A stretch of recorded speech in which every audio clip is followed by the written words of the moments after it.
Hello दोस्तों, good morning to one and all. Myself Jaydeep Trivedi, your Sanskrit teacher. दोस्तों, संस्कृत में आज हम बात करेंगे हमारे चौथे चैप्टर यानी कि वल्लभी विद्यास्थानम के बारे में।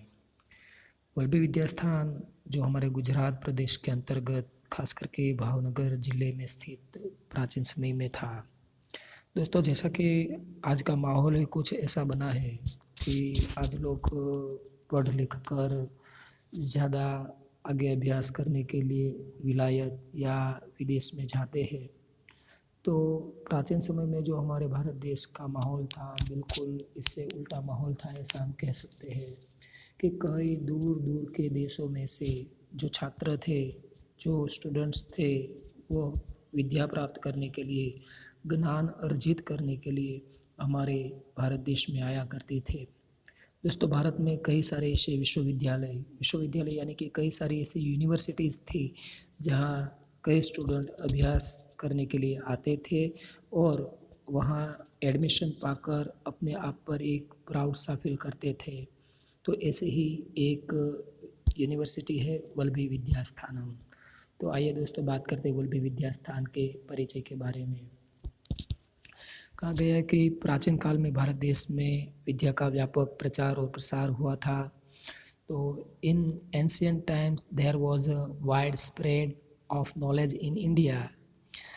प्राचीन बृहद भारत के अनेक महानगर यानी कि मेगा सिटी में ऐसे कई बड़े बड़े विद्या स्थानक यानी कि कई बड़ी ऐसी यूनिवर्सिटीज़ थी कि जिसमें देश विदेश से जो स्टूडेंट थे वो विद्या अभ्यास करने के लिए आते थे। कि there were large academy in many metro city of ancient greater India and student from home and abroad used to come and study there। तो ऐसा ही एक विद्यास्थान है हमारे यहाँ गुजरात प्रदेश में स्थित वल्लभी विद्यास्थान। There was a similar school in our Gujarat region in it is.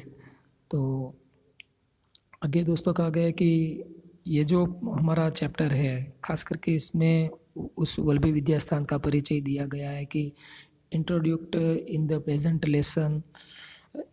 खास करके ऐसे विद्यालयों में जैसे पठन पाठन यानी कि अध्ययन और अध्यापन की व्यवस्था थी।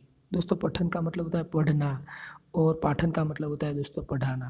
तो पठन और पाठन की जो व्यवस्था थी उसके सब्जेक्ट जो थे उसका खास करके ख्याल रखा गया है और ये जो लेसन है वह तैयार किया गया है कि the lessons have been prepared in such a way that the reading system and subjects of such schools are minorly understood।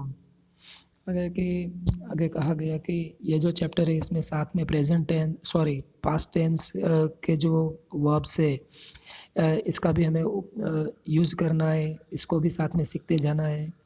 और साथ में जो कई सारे वर्ब्स होते उसके साथ साथ जो नाम रूप होते, नाम रूप यानी कि दोस्तों विभक्ति, तो इसका भी हमें अभ्यास करते जाना है। तो इसलिए कहते हैं कि since the context of the lesson is related to the past, the sentence in this lesson also aim to teach use of past verb. The language of lesson should be simply so that the study of verbs as well as the form and conjunction of nouns and can be studied। तो यहाँ जो है conjunction और उसके साथ में नाम, conjunction का मतलब होता है दोस्तों समास और नाउन यानी कि नाम पद यानी कि विभक्ति, इसका भी हमें अभ्यास इस चैप्टर में दोस्तों करना है। तो आइए अब शुरू करते हैं चैप्टर। सम्प्रति विविधाः विश्वविद्यालयाः सुप्रसिद्धाः सन्ति कि various universities are now famous. तेषु केचन एतादृशाः सन्ति कि उसमें से कुछ ऐसे विश्वविद्यालय भी है यत्र यानी कि वहाँ जहाँ अध्ययनार्थं प्रवेशं प्राप्य छात्रः स्वात्मनं धन्यं मन्यते स्म। कि there are some places where students consider themselves as blessed by getting admission, यानी कि कई सारी ऐसी यूनिवर्सिटीज़ थी दोस्तों कि जहाँ जब उस स्टूडेंट को एक एडमिशन मिल जाता था तो वो अपने आप पर एक प्राउड सा फील करते थे। दोस्तों ये हमारे लिए भी एक प्राउड की बात होनी चाहिए कि नहीं, हमने तो ये स्कूल में अभ्यास किया है, हम तो इस यूनिवर्सिटी के स्टूडेंट से भले ही हमारा अभ्यास जब समाप्त हो जाए या हम कोई अच्छे से व्यवसाय में लग जाए, तब भी हमें इस बात का हमेशा के लिए गर्व रहता है कि नहीं, हमने यहाँ से अभ्यास किया है, हमारी ये स्कूल है, हमारी ये यूनिवर्सिटी है। तो इसी तरह ये जो वल्लभी विश्वविद्यालय थी, जहाँ अध्ययन यानी कि अभ्यास के लिए, एजुकेशन के लिए स्टूडेंट थे वो एडमिशन लेते थे तो वो एक प्राउड सा फील करते थे। कहा गया है कि एवमेव पुराकाले अपि अस्माकं भारतदेशे एतादृशा बहवो विश्वविद्यालयाः आसन्, कि for study in the some way in the old day there were many such universities in India, कि प्राचीन काल में हमारे भारत देश में कई सारी ऐसी विश्वविद्यालय थी जहाँ एडमिशन पाकर जो स्टूडेंट्स थे वो अपने आप को धन्य यानी कि प्राउड फील करते थे। तो दोस्तों ऐसी यूनिवर्सिटी के बारे में मैं आपको बताऊँ तो हमारे भारत देश में खास करके ऐसी 4 यूनिवर्सिटी और 4+1 यानी कि कुल मिलाकर 5 ऐसी यूनिवर्सिटीज़ थी कि जहाँ विदेश से यानी कि विलायत से जो स्टूडेंट्स थे वो अभ्यास करने के लिए आया करते थे। एक जो हमारे गुजरात प्रदेश में स्थित है वल्लभी, दूसरी यूनिवर्सिटी जो है उसके बारे में भी आप जानते हैं, जहाँ आचार्य चाणक्य हो गए, वो है तक्षशिला। ठीक है, तीसरी आज के हमारे मगध राज्य यानी कि एमपी में स्थित नालंदा विश्वविद्यालय, और चौथी जो थी वह पश्चिम बंगाल में स्थित विक्रमशिला नामक विद्यापीठ थी, यूनिवर्सिटी थी। इसके अलावा काशी में काशी विश्व हिंदू विद्यालय जो थी, काशी यूनिवर्सिटी, तो वो भी बहुत फेमस थी, जहाँ दूर दूर के देश में से जो स्टूडेंट्स थे वो एजुकेशन के लिए आया करते थे। तो ये 5 ऐसी यूनिवर्सिटी थी जहाँ दूर दूर के देशों में से छात्र आते थे। तत्र विद्याध्ययनाय दूरात् देशात् समागत्य प्रवेशं लब्ध्वा छात्राः स्वात्मनं धन्यं मन्यते स्म, कि coming from a distant land to study there, the students consider themselves as blessed by getting admission, कि जो स्टूडेंट थे वहाँ एडमिशन उसे जब मिल जाता था तो अपने आप पर एक प्राउड सा फील करते थे। एषु एकतम वल्लभी विश्वविद्यालयः, कि one of them is Vallabhi university. आगे कहते हैं कि मगध राज्ये यथा नालंदा आसीत् तथैव अत्र गुर्जर प्रदेशे वल्लभी आसीत्, कि Vallabhi university was in Gujarat just like Nalanda university was a Magadh state. Magadh यानी कि आज का हमारा मध्य प्रदेश एमपी, जहाँ मध्य प्रदेश में नालंदा यूनिवर्सिटी थी वैसे ही गुजरात में वल्लभी यूनिवर्सिटी थी। अत्रापि सुदूरात् देशात् जनाः अध्ययनाय आगच्छन्ति स्म, कि here too people from distance lands come to study, कि यहाँ भी जो दूर दूर के प्रदेश है वहाँ से जो लोग थे वो अध्ययन यानी कि अभ्यास एजुकेशन के लिए आया करते थे।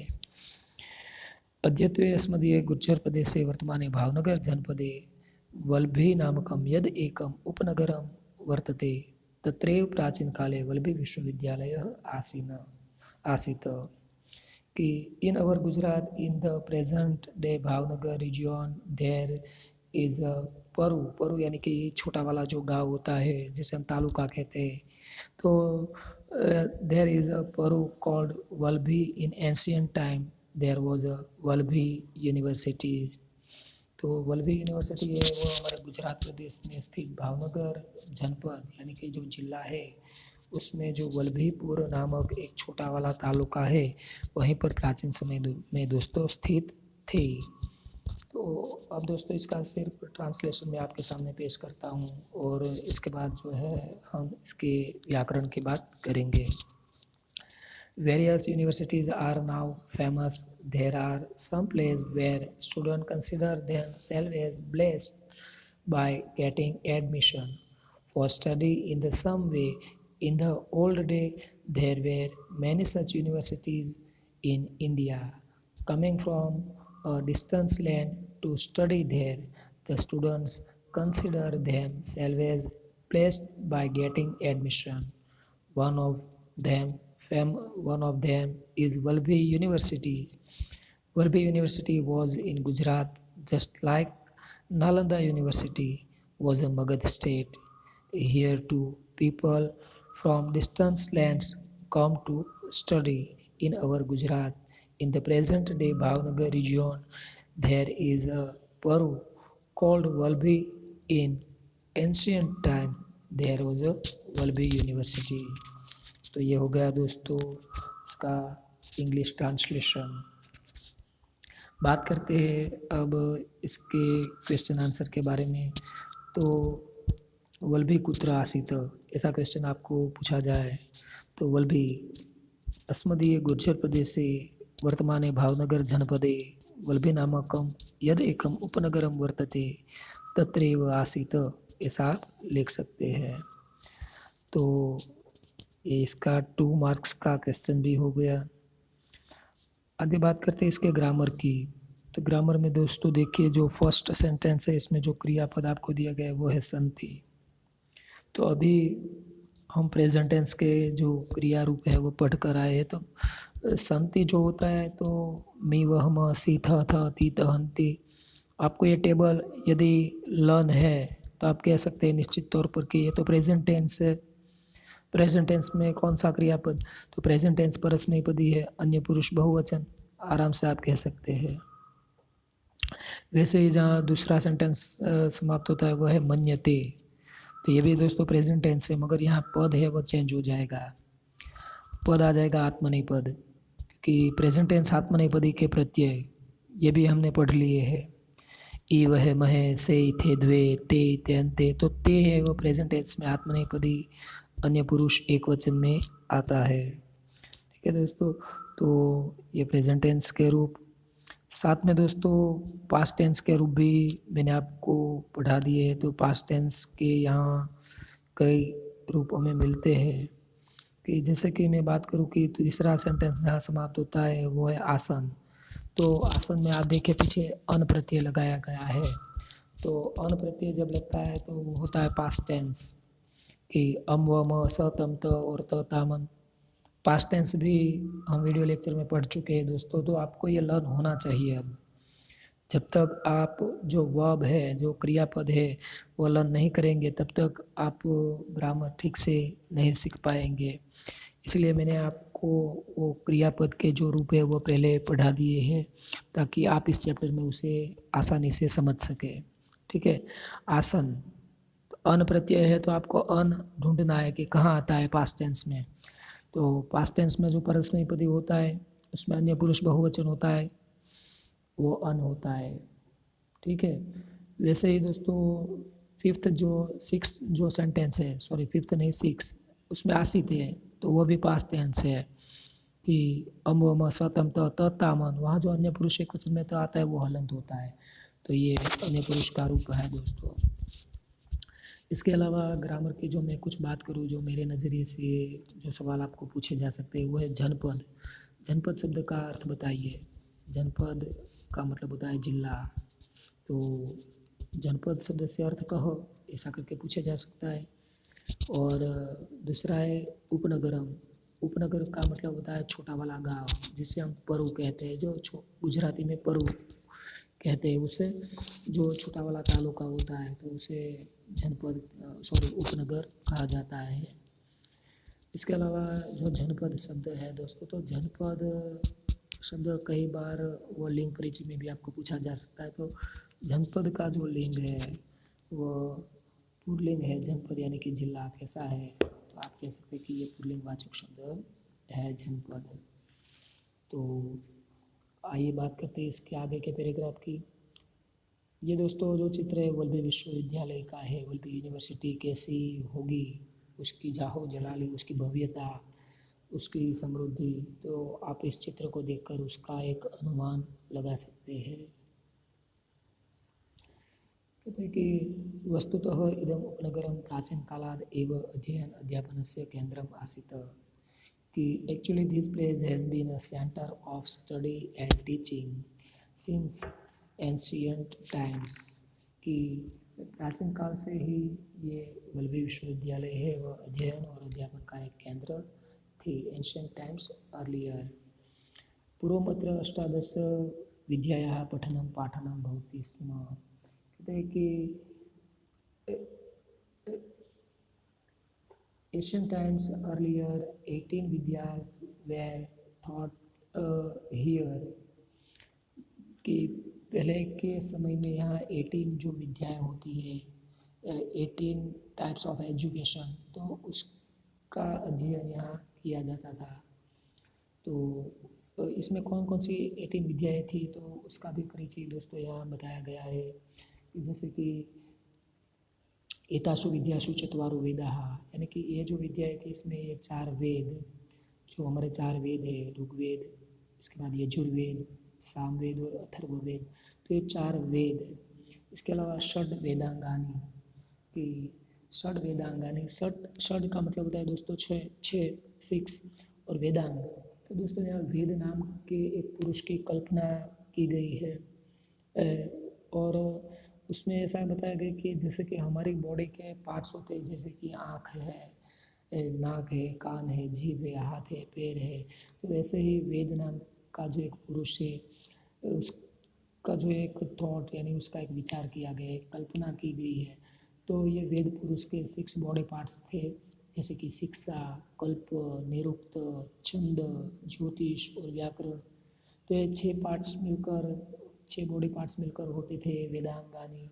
तो ये 6 वेदांगानी, इसके अलावा पुराणम, न्याय, मीमांसा, स्मृति, तो ये 4 ग्रंथ, 4 वेद, 6 वेदांग, इसके अलावा पुराण, न्याय, मीमांसा और स्मृति, तो 4 ग्रंथ ये हो गया, तो 4 मिलाकर हो गए 14।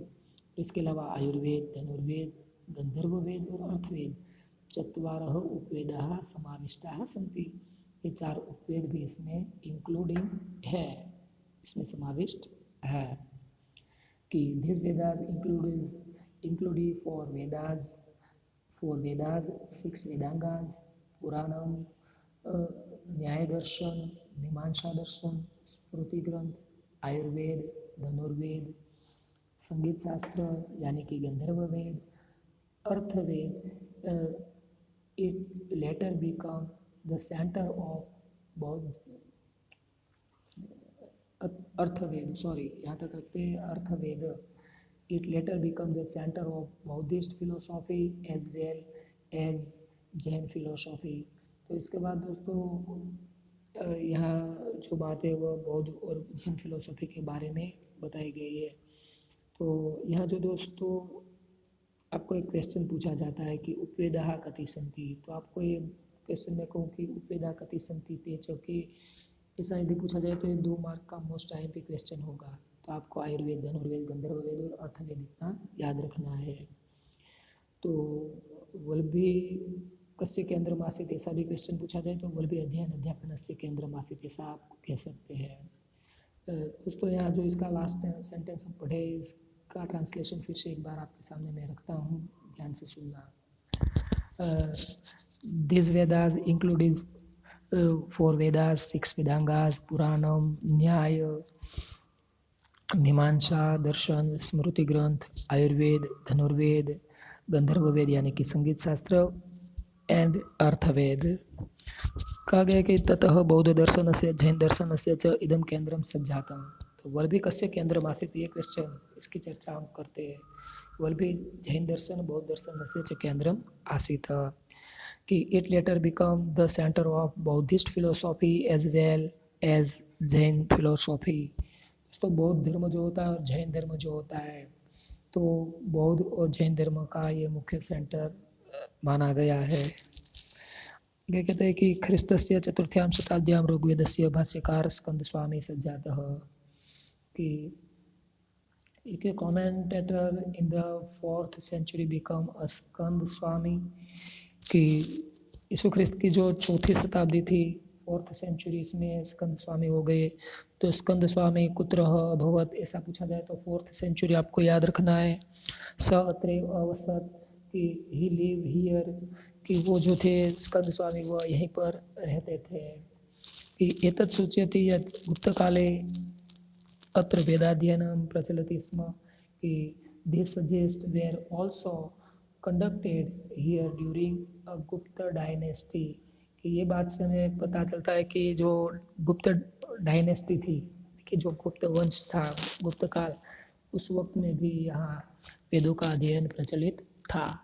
दोस्तों गुप्त वंश यानी कि गुप्त डायनेस्टी, जिसके बारे में आप सोशल में पढ़ेंगे, ठीक है। तो ये गुप्त वंश जो अलग अलग हमारे वंश सोशल में पढ़ने को आते हैं उसमें से है। आगे कहा गया कि ख्रीस्तस्य चतुर्थ्यां शताब्द्यां सुप्रसिद्ध बौद्धाचार्य स्थिरमति गुणमति जैनाचार्य श्रीमलवादेशूरी च अत्रे विद्याव्यासंगम कुर्वन्ति स्म। कि only in the 4th century the two famous Buddhist acharyas Sthirmati and Gunmati and the Jain acharya Srimalvadesuri were studying here। कि वे जो थे वे अत्रे विद्या व्यासंगम कुर्वन्ति स्म, कि वे स्टडिंग हियर, यहीं पे वो विद्या अभ्यास करते थे। तो यहाँ से दोस्तों एक और क्वेश्चन पूछा जाता है कि श्रीमलवादेश्वरी कहाँ आसित। श्रीमलवादेश्वरी जो है वह एक जैन फिलोसॉफी के आचार्य थे। श्रीमलवादेश्वरी जैन आचार्य, जैन श्रीमलवादी जैन आचार्य आसित। ठीक है, तो दोस्तों इतना जो है इसका ट्रांसलेशन फिर से मैं आपके सामने एक बार रखता हूँ, और इसके बाद जो न्यू पेज है उसके बारे में हम बात करते हैं। तो देखिए, वस्तुतः इदम उपनगरम से actually this place has been a centre of study and teaching since ancient times. Earlier 18 vidyas were thought here, these Vedas including 4 Vedas, 6 Vedangas, Puranam, Nyaya Darshan, Mimamsa Darshan, Smruti Granth, Ayurved, Dhanurved, Gandharva Ved यानी कि संगीत शास्त्र, अर्थवेद। It later became the center of Buddhist philosophy as well as Jain philosophy. Ikyu commentator in the 4th century became Skand Swami. He lived here. These suggests were also conducted here during the Gupta dynasty. Only in the 4th century, the two famous Buddhist acharyas, Sthirmati and Gunmati, and the Jain acharya Srimalvadesuri were studying here. तो वे जो थे वे यहीं रहते थे और यहीं पे वो विद्या अभ्यास भी करते थे। तो आइए दोस्तों अब बात करते हैं इसके ग्रामर की। तो ग्रामर में देखिए आप, पहले आसित शब्द है तो वो आगे वाले पैराग्राफ में मैंने आपको बता दिया कि आसित जो है तो वो पास्ट टेंस का रूप होता है। पास्ट टेंस परस्मय पदन्य पुरुष एकवचन। ठीक है, आपको वो जो अम व म स तम त त ताम अन है वो लर्न करना है। इसके अलावा बात करूँ तो मैं आप देखिए कि 1, 2, 3 और 4th लाइन में बराबर बीच में थर्ड वर्ड है सज्जातम। तो दोस्तों किसी भी क्रिया धातु के अंत में जब त ता या तम प्रत्यय लगाया जाता है तो वह निश्चित तौर पर हम कह सकते हैं कि कर्मणि भूतकृदंत है। आपको कर्मणि भूतकृदंत 1 मार्क्स में पूछा जाता है, जो 9th में भी पूछा जाता है और 10th में भी पूछा जाता है 1 मार्क्स में। तो आपको इसका शॉर्टकट में बताऊँ तो सिर्फ 3 वर्ड याद रखने हैं। त यानी कि पुल्लिंग, ता यानी कि स्त्रीलिंग और तम यानी कि नपुंसकलिंग। तो त, ता और तम, तो ये हो गया हमारा कर्मणि भूतकृदंत। ठीक है, तो सज्जातम कर्मणि भूतकृदंत का रूप है। वैसे ही आप देखें इसी के बाद जो सेंटेंस है उसमें तह प्रत्यय है, तो तह है वह मैंने अभी बोला कि पुल्लिंग में आता है, तो ये भी हो गया कर्मणि भूतकृदंत। तो ये कृदंत के लेक्चर में तो हम बात करेंगे, मगर अभी आप इतना कर ले तो आपके लिए ये बढ़िया रहेगा। ठीक है, तो आइए बात करते हैं अब इसके आगे। एतत् सूच्यते यद् अत्र जैन दर्शन बौद्ध दर्शन से अध्ययन प्रचलति स्म। कि इसी बात से हमें इसका अंदाज़ा लग जाता है कि प्राचीन काल में भी यहाँ जैन दर्शन और बौद्ध दर्शन का जो अध्ययन है वह होता था। बौद्ध दर्शन, जैन दर्शन सालों पहले यहाँ इसका एजुकेशन दिया जाता था।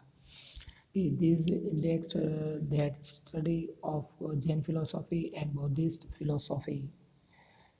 अत्र यथा रुचि यथामति छात्राः पठन्। यहाँ जो छात्र है वह अपनी रुचि के अनुसार, अपनी मति के अनुसार अध्ययन करते थे। यानी कि जो छात्र थे उसे जिस सब्जेक्ट में इंटरेस्ट है, ऐसा नहीं कि सब सब्जेक्ट कंपलसरी पढ़ने, मगर उसे जिस सब्जेक्ट में सबसे ज़्यादा इंटरेस्ट होता था वही उसे पढ़ने का मौका दिया जाता था। और जिस प्रकार उसकी बुद्धि कक्षा थी तो उसी के अनुरूप जितना वो ग्रहण कर सकता था उतना ही उसे पढ़ाया भी जाता था।